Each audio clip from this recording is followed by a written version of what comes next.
Nah, ini sedikit ringkas mengenai supaya sequence-nya terjaga. Nah, di sini kita sudah membahas mengenai topik latar belakang landasan teori di webinar-webinar seri 1 sampai seri 3. Nah, kali ini kita akan membahas khusus di metodologi penelitian dan data yang tadi saya sampaikan persentasenya sekitar 20%. Meskipun nilainya 20%, tetapi tetap ini merupakan penggerak roda penelitian kalian. Kalau ini tidak terdefinisikan dengan jelas, kalian tidak tahu mau ngapain. Jadi misalkan topiknya sudah ada, saya udah jelas masalahnya, tetapi saya kendaraannya tidak ada, ya sama aja. Kurang maksimal, artinya ya tidak bisa berjalan penelitian tersebut. Oke, nah agenda yang akan saya bahas itu adalah metodologi penelitian. Nanti akan kita bahas jenis penelitian, terus kemudian tahapan penelitian, desain penelitian, metode dan teknik, dan tentu sumber data. Nah, yang kedua adalah hasil dan pembahasan. Nanti saya akan secara singkat. Sebenarnya hasil dan pembahasan ini bukan menjadi suatu isu ya, bukan menjadi suatu isu karena pada prinsipnya jika bab 1 sampai bab 3 kalian sudah jelas, itu kalau kita lihat di sini ya, di sini bab 1 sampai bab 3 berarti 15, 25 itu 40, 40 itu 65, sekitar 85% itu sudah selesai. Artinya, sisanya itu hasil dan pembahasan itu sebenarnya hanya menuliskan saja, menuliskan hasilnya saja. Tentu ada pengumpulan, pengolahan dan lain sebagainya. Tapi pada prinsipnya secara akademik itu tidak berpengaruh. Justru yang menjadi challenge secara akademiknya adalah mulai dari bab 1 sampai bab 3. Tapi nanti bagaimanapun juga nanti akan saya sampaikan beberapa trik mengenai cara menulis hasil dan pembahasan. Oke, kita masuk ke dalam metodologi penelitian. Sebagaimana saya sampaikan di awal, teorinya tidak akan saya kaji secara detail karena referensi sudah banyak, tapi yang akan saya sampaikan adalah tips dan trik berdasarkan experience yang sudah pernah saya alami.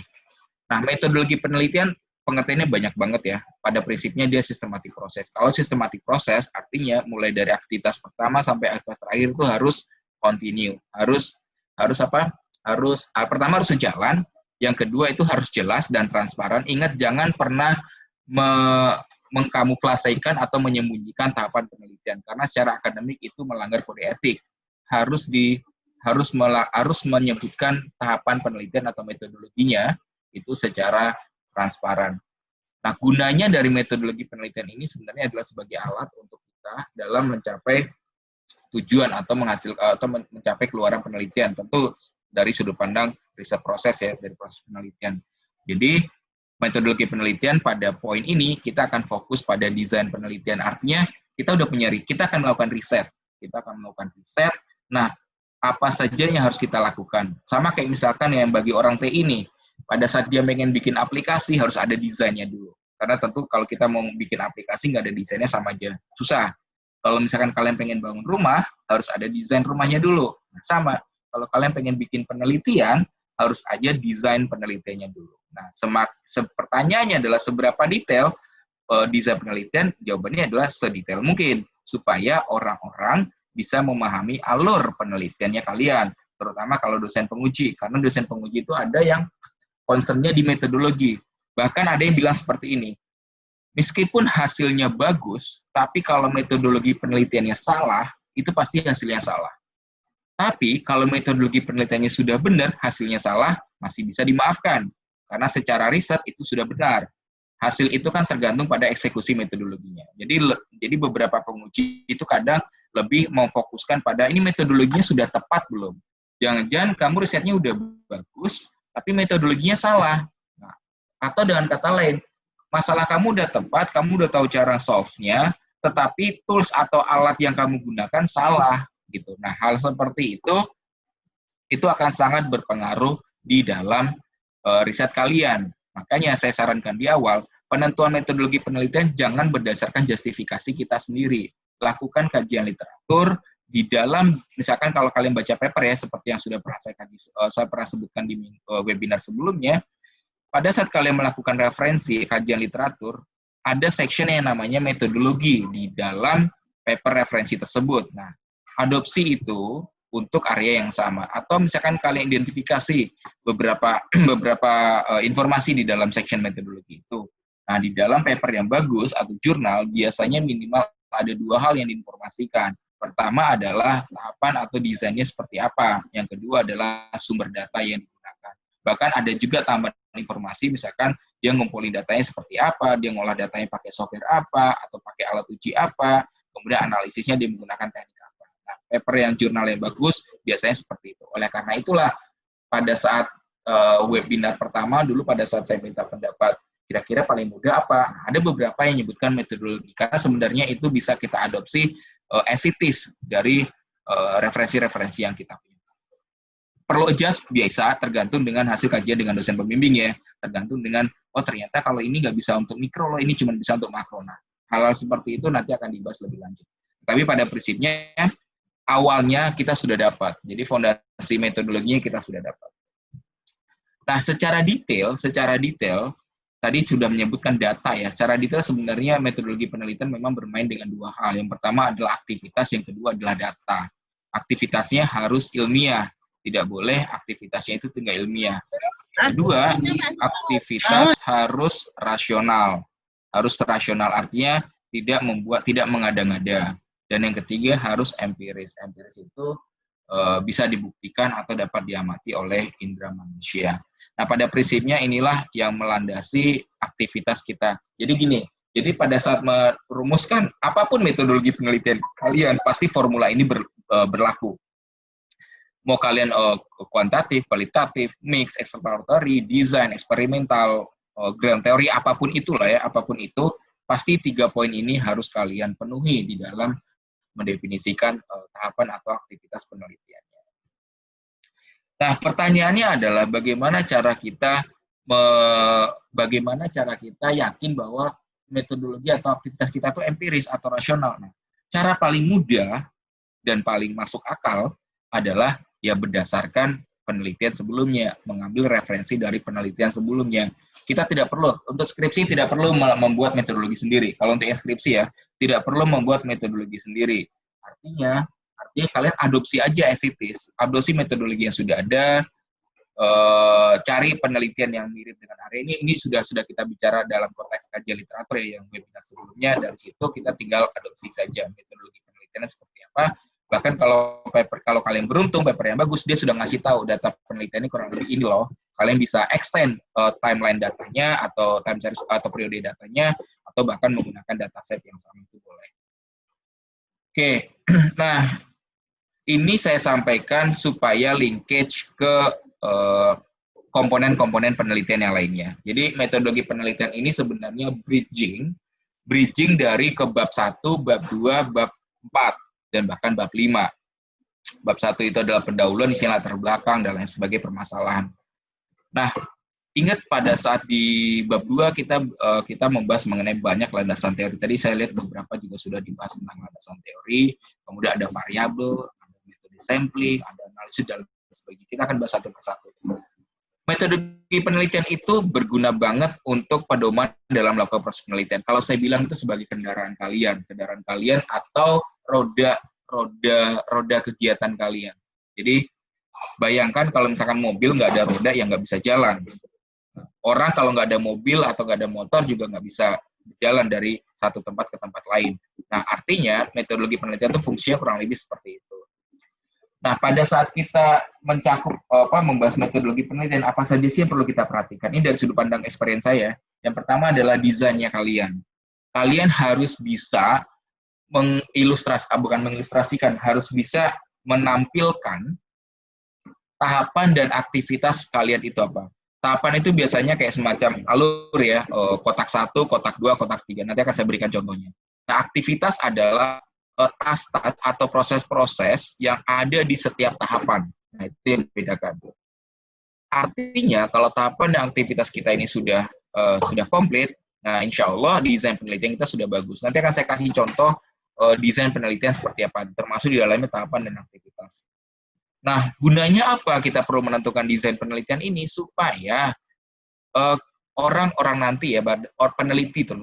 Kalau penelitian tadi nggak harus transparan ya, harus transparan, rasional, dan empiris. Supaya nanti proses penelitian kita itu transparan dan bisa berguna bagi orang yang terlibat. Jadi kalau ada peneliti lain ingin melakukan penelitian yang sama dan metodologi kita sudah jelas, pertama itu lebih mudah cenderung untuk dibuktikan. Yang kedua itu lebih mudah untuk diadopsi, sehingga kalian akan disitasi, dan bagi para peneliti, disitasi itu merupakan suatu kebanggaan tersendiri. Yang ketiga, penentuan variabel dan sumber data. Tadi ada yang nyebut variabel dan ada yang nyebut sumber data. Ini dua hal yang berbeda ya. Kalau sumber data adalah dari mana kita dapat datanya. Kalau variabel itu adalah penduga yang akan menjadi komponen utama dari penelitian kita. Nah, variabel di sini harus bisa kita tentukan. Nah, cara menentukan variabelnya itu adalah dari, sebenarnya kita sudah melakukan kajian literatur ya. Kajian literatur itu kita bahas secara detail di bab 2. Nah, ingat bab 2 itu ada yang namanya kerangka berpikir, yang sudah kita bahas. Nah, di dalamnya itu kita menentukan variabel-variabel. Jadi variabel apa saja yang bisa kita pakai, kita gunakan, itu murni berdasarkan kajian literatur. Jangan sesekali menentukan variabel berdasarkan subjektivitas kita.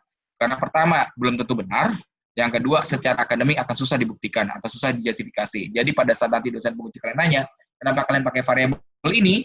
Ya kalian nggak bisa jawab secara akademik. Oh enggak Pak, ini menurut saya bagus. Nah, itu jawaban yang salah. Kalau jawabannya bagus adalah, Pak, variabel ini digunakan karena memang di referensinya ada beberapa variabel-variabel ini. Saya tinggal mengkombinasikan variabel dari penelitian pada A dengan penelitian si B. Kenapa saya gabung? Nah, itu bisa dijelaskan secara akademik. Justifikasinya kuat.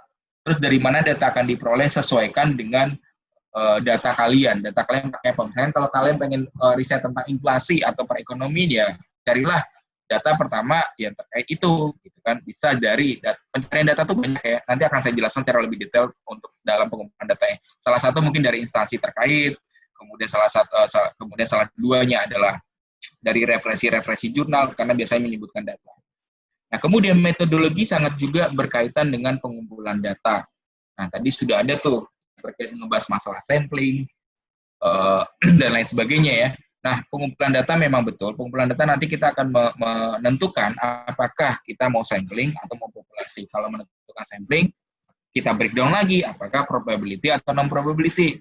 Kalau misalkan samplingnya itu probability, kita breakdown lagi. Nah, itu agak teknis ya. Kalau ada yang lain nanti akan kita bahas lebih lanjut. Tapi pada prinsipnya, kita harus nge-state dari awal, di bab 3 itu, apakah kita menggunakan sampling atau populasi, termasuk metode samplingnya. Kemudian yang kedua adalah instrumennya. Instrumennya kita seperti apa? Nah, instrumen ini tentu berkaitan dengan variabel dan sumber data. Kalau kita menggunakan pengumpulan data primer, tentu menggunakan kuesioner, atau sekarang menggunakan form online ya, karena situasi dan kondisi yang seperti ini. Nah, itu harus dibahas secara lebih detail. Nah, yang ketiga, metodenya. Metode pengumpulan datanya. Yang tadi saya sempat bahas disinggung di awal ya, apakah kalian menggunakan observation rating, apakah kalian menggunakan agency, apakah kalian menggunakan wawancara, apakah kalian menggunakan sekunder, dan sebagainya. Nanti akan kita baca lebih detail di bab data. Nah, selanjutnya adalah metodologi itu sangat erat sekali berkaitan dengan analisis dan interpretasinya. Tadi sudah dibahas ya, bahkan metode analisis merupakan hal yang menurut kalian paling sulit dilakukan. Jawabannya sangat betul sekali. Karena apa? Metode analisis itu sangat berkaitan dengan isi dari bab 4 kalian. Karena bagaimana kalian menginterpretasikan datanya ke dalam bentuk kalimat, itu tentu berdasarkan hasil analisis. Nah, biasanya pengolahan dan analisis itu suatu hal yang saling terkait. Pertanyaannya adalah, analisis apa yang cocok buat saya? Tergantung jawabannya seperti apa. Tergantung karakteristik data kalian seperti apa. Kalau data kalian seperti ini, analisisnya seperti itu. Kalau datanya seperti misalkan data saya kok cuma kualitatif dan respons aja, apakah saya bisa menggunakan metode analisis regresi? Nah, tentu kan hal-hal itu harus bisa kita kaji. Atau misalkan data saya itu hanya komentar-komentar orang, misalkan saya melakukan text mining, saya melakukan wawancara kepada orang, saya rekam, nah kemudian saya nggak datanya gimana? Nah, itu ada teknik-teknik yang khusus. Itu akan bahas lebih detail sebenarnya di analisis ya. Jadi karena memang, tapi nanti akan kita bahas secara, nanti saya akan bahas secara sekilas, nanti kalau misalkan mau detail nanti akan bisa dibahas lebih dalam diskusi dan tanya. Tapi tetap hal-hal yang ini akan saya bahas secara umum dari sudut pandang experience saya untuk teknikalnya. Nah, jangan pernah meremehkan mata kuliah metodologi penelitian. Itulah kenapa sebelum kalian mengambil skripsi, itu metodologi penelitian itu sudah didapat dulu. Saya nggak tahu kalau biasanya umumnya sih metodologi penelitian harusnya di tingkat 3 akhir ya, atau paling lambat itu di tahun keempat tapi awal banget semester ganjilnya. Bahkan ada beberapa, misalkan kalau di level S2, semester 1 itu udah belajar metodologi penelitian. Karena kalau metodologi penelitiannya belajar semester 2, itu saya rasa saya yakin pasti terlambat. Nah, hal-hal seperti itu kenapa menjadi hal yang penting? Karena sebenarnya usahakan mindset kalian itu metodologi penelitian itu benar-benar sebagai ajang kalian untuk buat proposal. Jadi seharusnya metodologi penelitian itu keluarannya adalah proposal. Jadi kalau pada saat kalian sudah mengambil metodologi penelitian dan proposal kalian sudah jadi, maka di periode berikutnya, semester berikutnya, pada saat kalian mengambil skripsi atau tesis, itu udah tinggal langsung eksekusi penelitiannya saja. Tidak perlu memikirkan lagi bab 1, bab 2, bab 3. Nah, oleh karena itu, bagi teman-teman yang sekarang sedang mengambil metodologi penelitian, manfaatkanlah, outputnya sebaiknya harus dalam bentuk proposal penelitian. Oke, nah